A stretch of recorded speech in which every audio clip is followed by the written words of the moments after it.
नमस्कार, आप सभी का बहुत बहुत स्वागत है न्यूज 18 इंडिया पर। और इस वक्त हमारे साथ ये सांसद महोदय मनोज तिवारी जी, जो कि बिहार ही की जमीन से ताल्लुक रखते हैं, आज थार में होंगे सवार और सारे सवालों का जवाब देंगे। तैयार हैं आप? जी जी जी बिल्कुल। ये तो भारत मिलाप हो रहा है। जी, हमारे लाल सिंह आर्या जी हैं, हमारे एससी मोर्चा के राष्ट्रीय अध्यक्ष हैं। क्या चल रहा है लाल सिंह आर्या जी? बिहार में केवल हाँ। मोदी जी और नीतीश कुमार चल रहे, कमल का फूल और एनडीए की सरकार बहुत बड़ी बहुमत से बनने वाली है। आम जनता हाँ।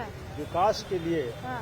कहीं ना कहीं समर्पित है। मोदी जी में विश्वास है। कह रहे हैं मोदी जी और नीतीश बाबू में विश्वास है। और मनोज तिवारी जी, चिराग पासवान जी, मांझी जी और उपेंद्र कुशवाहा जी का हाँ, 5 पांडव नहीं छोड़ने वाले हैं आप। नहीं, बहुत चलिए अच्छा तो हो जाइए सवार इसमें? हमारी गाड़ी में। बिल्कुल। अच्छा, ये गाड़ी स्पेशल लाए हो आप स्पेशली इसी गाड़ी में बैठकर, क्योंकि मैं ये चलता कटघरा हूँ। है मनोज जी। यहाँ जो भी कहूँगा, सच के सिवा कुछ नहीं कहूँगा। नहीं, मैं ऐसा ही करता हूँ। मैं ऐसा ही करता हूँ। आइए।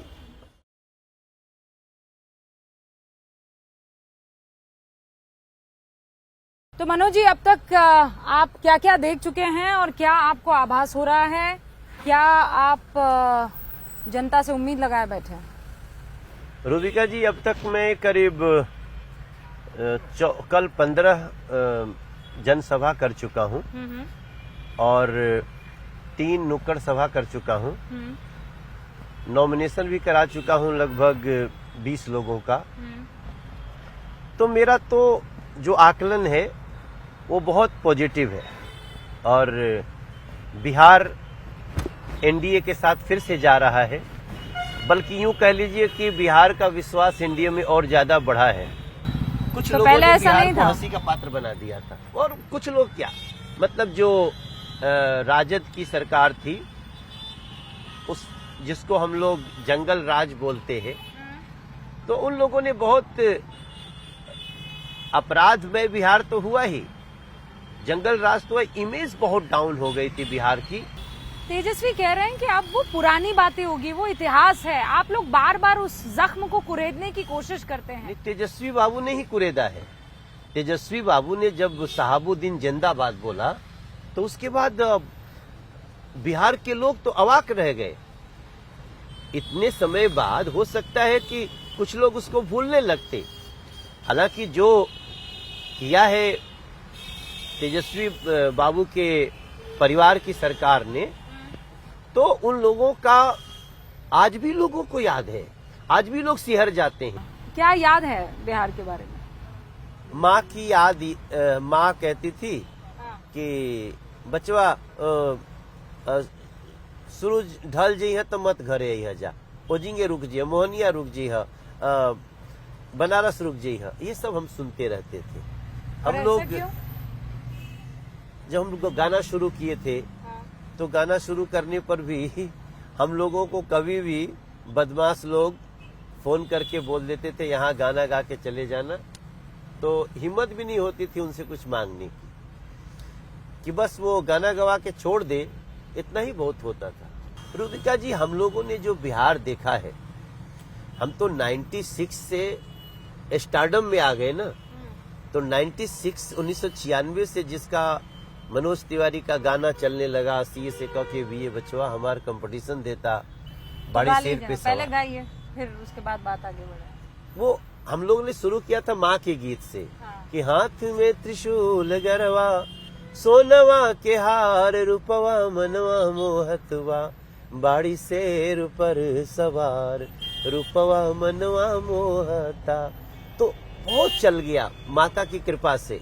जैसे हम लोग का एक गाना बहुत हिट हुआ था उस समय कि अरे सीए से कह के बीए बचवा हमार कंपटीशन देता, एमए लेके एडमिशन कंपटीशन देता। मतलब इतरा रही है माँ अपने बच्चे पर। हाँ, वो इतरा रही है। इस उतराने में भी बहुत सारी बातें, बहुत व्यंग है। और उस व्यंग में ये था कि वो 1980 से, मतलब 16 साल से वो कंपटीशने दे रहा है। उस समय जब स्टारडम आया ना, तो हम लोगों को डर रहता था अपहरण न हो जाए। अपहरण एक उद्योग बन गया था बिहार में।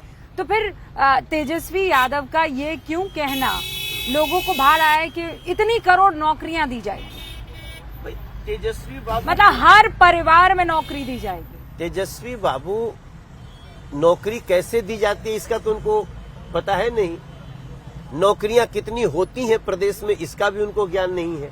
सरकारी नौकरी और रोजगार दोनों में अंतर है। वो कह रहे हैं मंगल पर चले गए हम, चांद पर चले गए, ये भी कर लेंगे, कौन सी बड़ी बात हो गई। बिहार मंगल और चांद पर बहुत पहले चला गया होता अगर जंगल राज नहीं आया होता इसमें। पर वो लोग तो बहुत कॉन्फिडेंट हैं, राहुल गांधी बहुत कॉन्फिडेंट है, वो मैदान में उतर चुके हैं, चुनावी मैदान में। आपने सुना वो राहुल गांधी तेजस्वी बाबू को हराने का सबसे बड़ा बेड़ा राहुल गांधी ने उठाया है। आप देखिए, आप तो रोबिका जी पूरा कवर कर रही हैं, मैं एक बात आपके ध्यान में ला रहा हूं और आपसे जानना चाहता हूं। बड़ी बात कह रहे हैं, राहुल गांधी ने बेड़ा उठाया है तेजस्वी को हराने का। हाँ, देखो ये लोग पहले तो राहुल गांधी तेजस्वी को सीएम घोषित करने के लिए तैयार नहीं हो रहे थे, कांग्रेस तैयार नहीं हो रही थी, बहुत आपस में लठ बजा तो तेजस्वी बाबू सीएम कैंडिडेट हो गए और मुकेश सहनी जी डिप्टी सीएम हो गए। अब बताइए, कांग्रेस क्या दूसरे स्थान की भी पार्टी नहीं है महागठबंधन में? नहीं, 60 सीटों पर लड़ रही है ना। तो 60 सीटों पे लड़ने वाला उसका कोई डिप्टी सीएम क्यों नहीं होगा, क्यों नहीं घोषित हुआ? स्पष्ट संकेत है कि कोई बात नहीं, तुम ले जाओ, हम तो अपने समय पे अपनी गोटी खोलेंगे। आप लोग एक प्रेस कॉन्फ्रेंस क्यों नहीं कर लेते हैं? महागठबंधन जैसे एक साझा प्रेस कॉन्फ्रेंस करता हम है, आप खाली लोग इतना क्यों नहीं पूछना करते? चाहते हैं कि 60 सीट वाली पार्टी का डिप्टी सीएम क्यों नहीं घोषित हुआ? उनकी कोई स्ट्रैटेजी होगी? स्ट्रेटजी वही तो है कि तेजस्वी बाबू को निपटाओ और अगली बार अपने कैंडिडेट को सीएम कैंडिडेट बनाओ। राहुल गांधी ये कह रहे हैं कि आप लोग किसी भी हद तक जा सकते हैं। एक बार फिर प्रधानमंत्री का नाम लेकर उन्होंने कहा है कि उनको आप स्टेज पर नाचने के लिए बुलाइए, वो नाचने लग जाएंगे, वोटों के लिए डांस करने के लिए बुलाइए, डांस करने लग जाएंगे। वो जनता का मजाक उड़ा रहे हैं, वो लोकतंत्र का मजाक उड़ा रहे हैं। देखिए, Rahul Gandhi he feels like Rajkumar, Prince feel करते हैं वो। उनको लगता है कि मैं जन्मजात राज करने के लिए आया हूं और उनको लगता है हम किसी को नचा सकते हैं। राजा लोग हैं ना, राजा के बेटे हैं। जो भावना उनकी रही है जिस पार्टी से, राजतंत्र जैसी व्यवस्था चलती है, क्या मजाल की गांधी परिवार के अलावा कोई दूसरा निर्णय ले ले, तो वो तो भाई ठीक है। अब यही सम्मान आपका है जनता के लिए कि जनता नाचने से वोट देती है। जनता को इस प्रकार से आप लोकतंत्र के उत्सव को धूमिल करेंगे? इसका जवाब राहुल गांधी जी को पहले भी मिला है, फिर बिहार की जनता देगी। और छठी मैया को लेकर भी मतलब एक ही लाइन में उन्होंने ये कह दिया कि ये पीएम ड्रामा कर रहे हैं। बहुत बड़ा अपमान पर किया। वो तो पीएम के लिए बोल रहे हैं कि वो ड्रामा कर रहे हैं, यमुना जो है वो गंदी है, वो छठ माँ की पूजा में खड़ा होना भी एक बहुत बड़ी तपस्या है। सवेरे भोर में उठना पड़ता है 3 बजे, तब जाके आप भोर के अर्घ में शामिल होंगे, डूबते सूर्य को अर्घ देते हैं और उसमें शामिल होने की बात को ड्रामा कह रहे हो। ये पूरे छठ व्रतियों का और छठी पर्व का बहुत बड़ा अपमान है और राहुल गांधी को इसका बहुत बड़ा खामियाजा भुगतना पड़ेगा। रूबिका जी, नहीं तो इसको आप लोग तो हिंदुत्व से जोड़ दिया है कि उनको समझ नहीं है।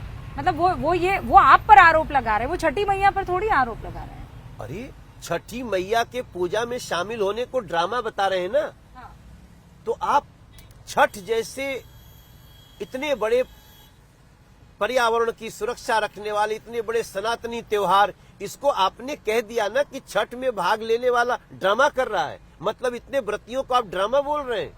नरेंद्र मोदी जी उस आस्था के साथ अगर वो जाना चाह रहे हैं, जाते हैं, कई बार गए हैं, फिर जाना चाह रहे हैं, उसको आप छठ के घाट पे जाना ड्रामा हो जाता है? मतलब वो ये कह रहे हैं कि यमुना का पानी गंदा था, एक तालाब सा बना दिया, पीएम जो है वो अपने तालाब में गए, वो स्वच्छ पानी में गए। छठ के व्रती जमुना जी को साफ कर लेते हैं, छठ के व्रती तालाब साफ कर लेते हैं, रास्ता साफ कर लेते हैं। ये सब लोग, छठ त्योहार ही सफाई का नाम है। आप किसकी जानकारी नहीं है तो please correct yourself Rahul Gandhi. लेकिन आपने जो छठ करने वालों या छठ के घाट पे उनको देखने जाने वालों को जो ड्रामा कहा है, ये छठी त्योहार का अपमान है। और बिहार की जनता ऐसे राहुल गांधी को और उनके पूरे गठबंधन को उनको बताएगी कि छठ माँ का अपमान करने का क्या परिणाम होता है। हमारी एक मुस्लिम बहन ने, हाँ, बुर्का नसी हमारी बहन ने हमको आशीर्वाद दिया। आशीर्वाद ही तो देते हैं, वोट नहीं देते ना आपको। ना ना, वोट भी बहुत लोग देते हैं, ना वो थोड़ा आपको कम है। वोट देते हैं और ना आप उनको टिकट देते हैं। नहीं, मतलब हम तो- ऐसा आप लोगों ने एक दूसरे से रिश्ता खट्टा किया हुआ है कि आपसे मुसलमानों की बात ही नहीं कर सकता कोई, और ना आप मुसलमानों की बात करते हैं। हम बहुत पहले से मुस्लिम समाज का भी रिस्पेक्ट करते हैं, जिससे सबका साथ सबका विकास में सब लोग शामिल हैं।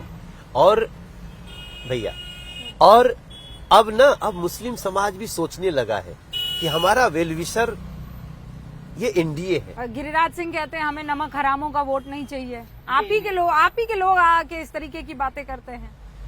नहीं, ऐसी बात उन्होंने उनकी बात को तोड़ मरोड़ के लोग रख देते हैं।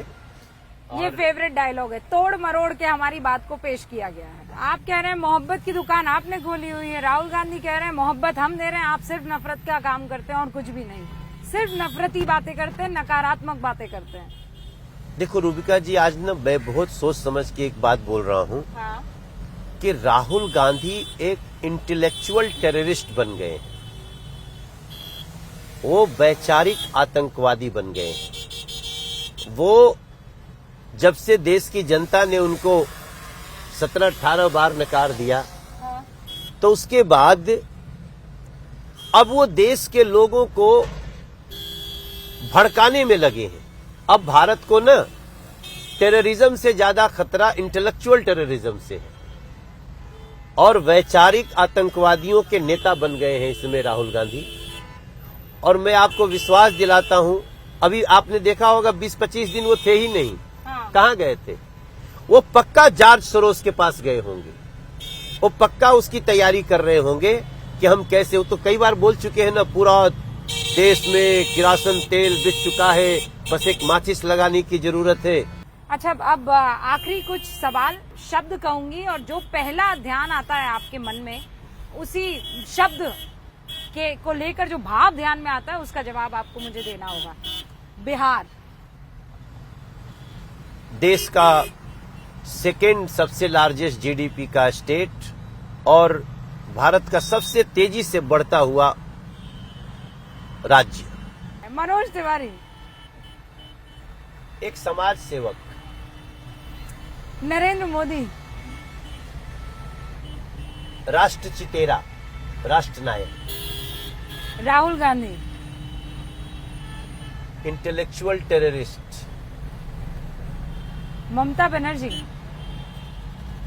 हिंदू विरोधी। ये सब लोगों के लिए मैंने एक कविता लिखी है। हर माटी को सोना करने वाली कलाकारी है जी, हाँ हम बिहारी हैं जी, थोड़े संस्कारी हैं जी, हाँ हम बिहारी हैं जी, थोड़े संस्कारी हैं जी। अकेले चाणक्य जैसे 100 पे भारी हैं जी, हाँ हम बिहारी हैं जी। कुंवर सिंह जेपी जैसे बागी क्रांतिकारी हैं जी, हाँ हम बिहार। तो अब हम इंतजार करते हैं कि जनता आपको इस जंगल राज वाले नैरेटिव पर और विकास वाले नैरेटिव पर आशीर्वाद देती है या नहीं। बहुत बहुत शुक्रिया हमारे साथ जुड़ने के लिए Manoj ji. Thank you so much. हम दोबारा आपसे मिलेंगे जब रिजल्ट्स आ चुके होंगे। 175 प्लस। ठीक है, ये आंकड़ा ध्यान रखेंगे। Thank you so much. जी, थैंक यू सो मच।